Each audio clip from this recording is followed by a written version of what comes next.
જય હિન્દ, જય ભારત મિત્રો વનપાલ ભરતીના નવા આરઆર આવ્યા બાદ ઘણા બધા મિત્રોના મેસેજ આવ્યા હતા કે સર તમે જે બુક્સ વાંચતા હતા એ લિસ્ટ અમને આપો.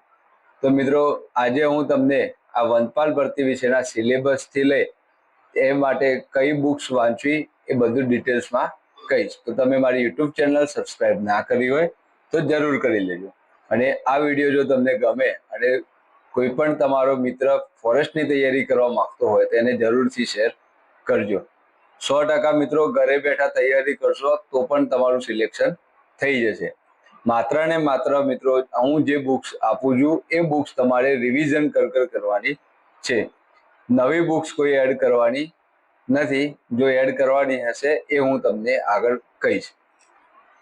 તો મિત્રો સૌ પ્રથમ આપણે સિલેબસ વિશેની વાત કરી લઈએ. તો ગુજરાતી છે 12.5%, ગણિત રીઝનિંગ છે 12.5%, જીકે છે 25%, પર્યાવરણ છે 50%. કુલ મિત્રો 100 ક્વેશ્ચન આવતા હોય છે અને 200 માર્ક્સ હોય છે અને આપણે લાવવાના છે 80 માર્ક્સ, મતલબ કે 40% માર્ક્સ પાસિંગ માટે લાવવાના હોય છે.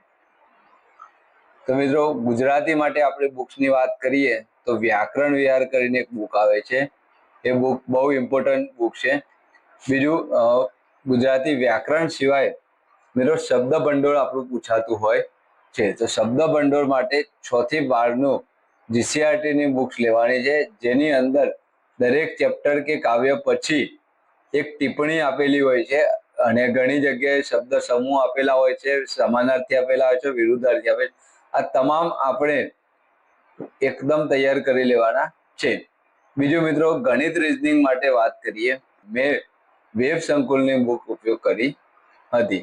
તો હવે તમારે ગણિત રીઝનિંગ માટે વેબ સંકુલ સિવાય તમને જે અનુકૂળ આવે તમે લઈ શકો છો. સારી પ્રેક્ટિસ માટે વેબ સંકુલની બુક મને વધારે સારી લાગી હતી. રીઝનિંગ માટે તમે નીરજ ભરવાડ સરની બુક પણ લઈ શકો છો.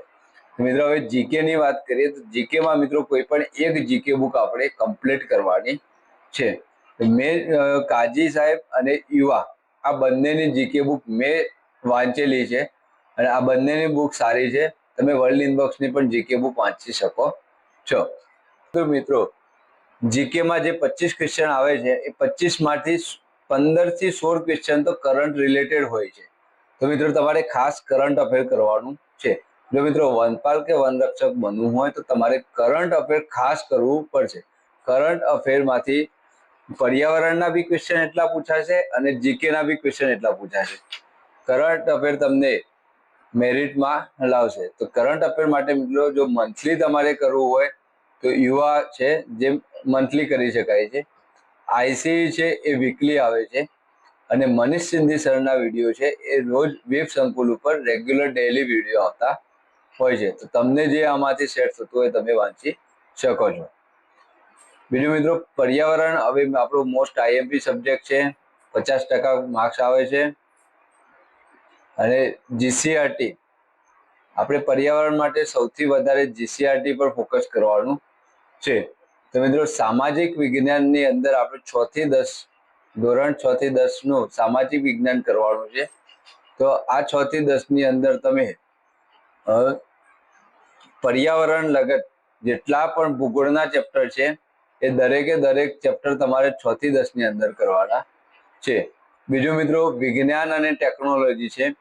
વિજ્ઞાન અને ટેકનોલોજીમાં પણ ધોરણ 6 થી 10 ની જે બુક છે એમાંથી પર્યાવરણ અંતર્ગત જેટલા બી બુક ચેપ્ટર છે એ દરેક ચેપ્ટર તમારે કરવાના છે. આગળ વાત કરીએ મિત્રો, જો તમે 6 થી 10 ની સામાજિક વિજ્ઞાનની અંદર ભૂગોળના ટોપિક કરી લીધા તો તમારે 11મા ધોરણની ભૂગોળ ખાસ કરવાની છે. આ 6 થી 10 નું જે બેઝિક છે એ બેઝિક ક્લિયર થઈ જાય એટલે જ તમારે ધોરણ 11 ની બુક વાંચવાની છે. ધોરણ 11 ની બુકમાંથી અત્યાર સુધી ઘણા બધા ક્વેશ્ચન દરેક ભરતીમાં આવેલા છે. મિત્રો જો તમારું ધોરણ 11 નું ભૂગોળ, વિજ્ઞાન ટેકનોલોજીના 6 થી 10 અને સામાજિક વિજ્ઞાનના 6 થી 10 આટલો અભ્યાસ થઈ જાય પછી તમારે મિત્રો બાયોલોજી લેવાનું છે. ધોરણ 11 અને 12 સાયન્સનું બાયોલોજી. અને એ બાયોલોજીના અંદર જેટલું બી વનસ્પતિના લગતું કે પર્યાવરણ લગતા બી ચેપ્ટર છે એ દરેક ચેપ્ટર ખાસ કરવાના છે. લાસ્ટ વન રક્ષકની ભરતીમાં ધોરણ 11 અને 12 સાયન્સની બાયોલોજીની ચોપડીમાંથી પણ સારા એવા ક્વેશ્ચન પૂછાયા હતા. ઇન્સ્યુ અને એક્સુ આ જે ટોપિક છે એના મોસ્ટલી ક્વેશ્ચન ધોરણ 11 અને 12 બાયોલોજીના ટોપિકોમાંથી આવેલા હતા. 50% પર્યાવરણ જે પૂછાવાનું છે એમાંથી 25% પર્યાવરણના ક્વેશ્ચન તો કરંટ સિવાય હશે નહીં. તો તમારે મિત્રો આમાં પણ 25% જ પર્યાવરણ તૈયાર કરવાનું છે. બાકીનું 25%માં કરંટ અફેર વધારે કરવાનું છે. આમાં પણ કરંટ અફેર માટે મંથલીમાં તમે યુઆર લઈ શકો છો, વીકલીમાં તમે આઈસીઈ કરી શકો છો અને મનીષ સિંધી સરનું ડેઇલી કરંટ અફેર તમે જોઈ શકો છો. મિત્રો આમાંથી તમારે પર્યાવરણનું કરંટ અફેર ખાસ કરવાનું છે. બીજું, પર્યાવરણના સ્પેશિયલ લેક્ચર આવતા હોય છે ફાલ્ગુન સરના. તો મિત્રો તમે ફાલ્ગુન સરના વિડીયો પણ જોઈ શકો છો. એમને પણ પર્યાવરણ માટે ખૂબ મહેનત કરી છે અને એનું પર્યાવરણનું કરંટ અફેર પણ બહુ સારું હોય છે. એમાંથી ગઈ લાસ્ટ ભરતીમાં ઘણા એવા ક્વેશ્ચન ફાલ્ગુન સરના વિડીયોમાંથી પણ પૂછાયા હતા. હવે મિત્રો આ તો આપણે બહારથી લાવેલી બુક્સ થઈ. હવે આપણે જોવાની છે કે ડિપાર્ટમેન્ટ વન વિભાગની જે બુક આવે છે એ કઈ કઈ વાંચવાની છે. તો સૌપ્રથમ તમારે મિત્રો વન વિભાગની બુક જોવા માટે ગૂગલમાં જવાનું, forest department, Gujarat forest department search કરવાનું અને એમાં પબ્લિકેશન હોય છે જેમાં તમને આ બધી બુક્સ મળી જશે. એની પીડીએફ કઢાવીને તમે ઝેરોક્સ કરાવી શકો. તો સૌપ્રથમ મિત્રો એક પ્રશ્ન મંચ કરીને આવતો હોય છે, બહુ નાની ચોપડી આવતી હોય છે, એ તમારે ખાસ કરવાનું છે. એમાંથી 1-2 ક્વેશ્ચન જરૂર પૂછાય છે. બીજું છે ઔષધિ, એ પણ તમને વન વિભાગની વેબસાઇટ પરથી મળી જશે. ઔષધિમાંથી પણ 1-2 ક્વેશ્ચન 100% પૂછાય છે. બીજું છે મિત્રો આપણા સાંસ્કૃતિક વનો, જેટલા પણ સાંસ્કૃતિક વનો નવા બન્યા છે એ દરેકની ડિટેલ્સ આપણા વન વિભાગની વેબસાઇટ પર મૂકેલી છે. બીજું મિત્રો સામાજિક વનીકરણ કાર્યક્રમ અંતર્ગત વિવિધ યોજનાઓ. તો મિત્રો સામાજિક વનીકરણ જે આપણો વિભાગ છે એ સામાજિક વનીકરણ દ્વારા નવા કાર્યક્રમો અંતર્ગત વિવિધ યોજનાઓ ખેડૂતો અને આ સમાજ માટે આપવામાં આવે છે. હું પણ મિત્રો સામાજિક વનીકરણ વિભાગમાં અત્યારે નોકરી કરું છું. તો તમે સામાજિક વનીકરણ કાર્યક્રમ અંતર્ગત જેટલી બી વિવિધ યોજનાઓ છે એ તમને વન વિભાગની વેબસાઇટ ઉપર આપણને મળી રહેશે. એ તમારે ખાસ વાંચવાની છે. બીજું છે પ્રકૃતિ શિક્ષણ, આ પણ એક બુકલેટ છે જે વન વિભાગની વેબસાઇટ પરથી તમને મળી જશે. અને મિત્રો આટલું વન વિભાગની વેબસાઇટ પરથી તમને મળી જશે, જે ડાઉનલોડ કરીને તમારે પીડીએફ કરી લેવાની છે. અને મિત્રો લાસ્ટ જે ફોરેસ્ટની ભરતી ગઈ એમાં જેટલા પણ જૂના ક્વેશ્ચન પૂછાયેલા છે, જેટલી બી શિફ્ટો હતી એ દરેક શિફ્ટના પર્યાવરણના દરેક ક્વેશ્ચન તમારે કરવાના છે. જૂના પૂછાયેલા પ્રશ્નો 100% મિત્રો રિપીટ થશે. તો તમારે પર્યાવરણ માટે મિત્રો આટલું કરવાનું છે. હાલ સામાજિક વિજ્ઞાન કરવાની છે ધોરણ 6 થી 10, વિજ્ઞાન ટેકનોલોજી કરવાની છે 6 થી 10, ભૂગોળ કરવાની છે ધોરણ 11ની, બાયોલોજી કરવાની છે ધોરણ 11 અને 12ની, પર્યાવરણનું કરંટ અફેર ખાસ કરવાનું છે જેમાં ફાલ્ગુન સરે એક સારી મહેનત કરી છે, એમને તમે જોઈ શકો છો. બીજું વન વિભાગની જે વેબસાઇટ છે એ વેબસાઇટ પરથી તમારે પ્રશ્ન મંચ, ઔષધિ, આપણા સાંસ્કૃતિક વનો, સામાજિક વનીકરણ કાર્યક્રમ અંતર્ગત વિવિધ યોજનાઓ અને પ્રકૃતિ શિક્ષણની બુકલેટ, આટલું તમારે વન વિભાગની વેબસાઇટ પરથી લેવાનું છે.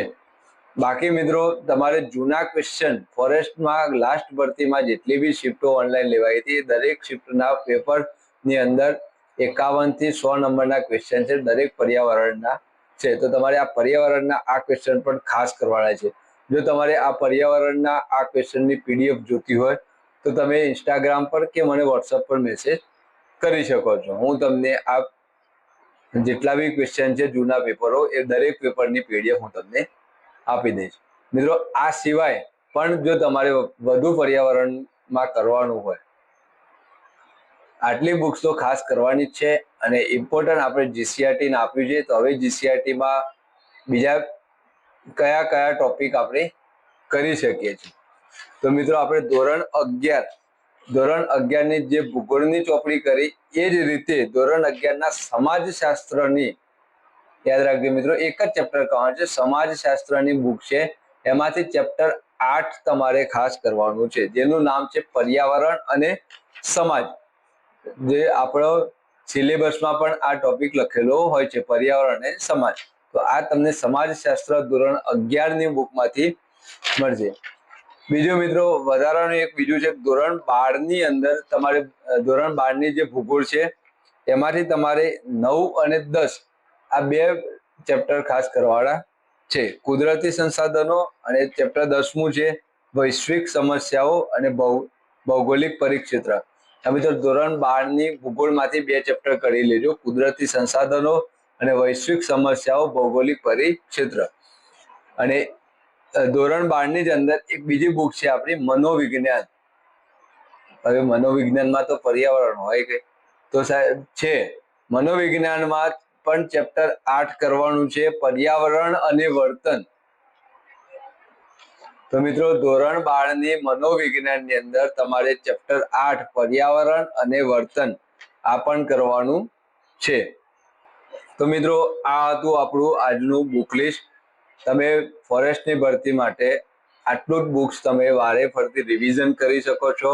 જેટલું રિવિઝન કરશો એટલા ક્વેશ્ચન તમારા અંદર જાતે તમે નીકાળી શકશો. તો મિત્રો આ પર્યાવરણ વિશે તમારે ખાસ જીસીઆરટી કરવાનું છે. હવે આ મિત્રો મને ક્વેશ્ચન કરતા હતા સર પર્યાવરણ માટે કઈ બુક વાંચવી. મિત્રો માર્કેટની અંદર હજારો બુક આવશે, હજારો બુક વેચાશે, પણ જે ટોપિક પરીક્ષામાં પૂછાઈ જાય એ ટોપિક માત્ર ને માત્ર આપણી જીસીઆરટી ની બુકમાં હોય છે. ઘણા ટોપિક એવા છે કે જે જીસીઆરટી માં આપેલા નથી, જે આપણે અલગથી જોઈશું. અને જે ટોપિક જીસીઆરટી માં નથી આપેલા અને પૂછાય છે એ દરેક ટોપિક મિત્રો કરંટ અફેર રિલેટેડ હોય છે. તો મિત્રો તમે કરંટ અફેર ખાસ અત્યારથી જ ચાલુ કરી દો. જેટલું બી પર્યાવરણનું કરંટ અફેર મળે એ બધું કરો, પ્લસ જીકે માટે પણ કરંટ અફેર કરવાનું છે. તો મિત્રો આજનો આ વનપાલ ના બુક લિસ્ટ માટેનો વિડીયો આપને કેવો લાગ્યો એ કોમેન્ટ જરૂર કરજો. અને કંઈ પણ ફોરેસ્ટની ભરતી માટે જરૂર પડે તો તમે કોમેન્ટ અથવા મારા વોટ્સઅપ નંબર અથવા તમે ઇન્સ્ટાગ્રામ પર પણ મને મેસેજ કરી શકો છો. હું દરેકનો રિપ્લાય આપું છું, દરેક વ્યક્તિને હું જવાબ આપીશ. બને ત્યાં સુધી હું જેટલો બી સમય મળશે એટલો હું વિડીયો બનાવતો રહીશ અને તમને મોટિવેશન આપતો રહીશ. તો મિત્રો હજી બી મારી યુટ્યુબ ચેનલ સબસ્ક્રાઇબ ના કરી હોય તો જરૂર કરી લેજો. આ વનપાલની ભરતીમાં હું તમારી સાથે છું. જય હિન્દ, જય ભારત મિત્રો.